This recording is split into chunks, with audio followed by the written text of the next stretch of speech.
za a hitai nam mi te lung kilin gelute nam pi dia cham hat na zalen na pol ni no so na ding long de la zai la ngai oi ko ma len na ding sung mang pan hin heyo zalen na ki pa na so na la pa choi na oi na ding nam pi dia zalen ko ni kung so ka nam ma din pa choi la ki sa ko min tin nam kan ko ki sut kong hen o iti anong kaden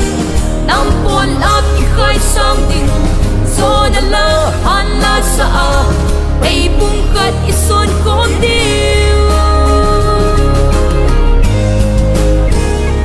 nam lun lai gal hang san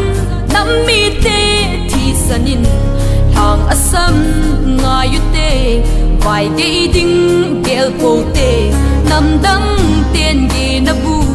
zon gam ta san le bo san na ding vai hôm na so mangai sung bang pa belutin san le na del lute iso diu imu diu sang het na ang si dia salen ko ni ung so ka nam ma din pa choi la ki sa ko min tin nam kan ko ki sun kong hen o iti anong kaden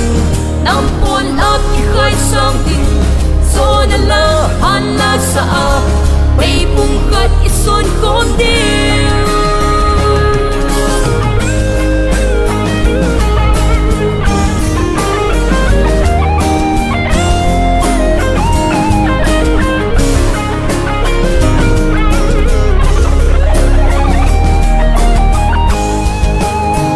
sa ai chang ai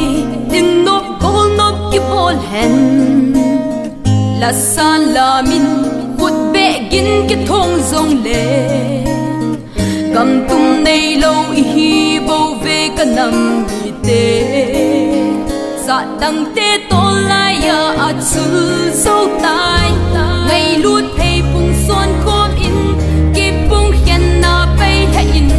song pi sung cha ki bang le salen ko ni kung so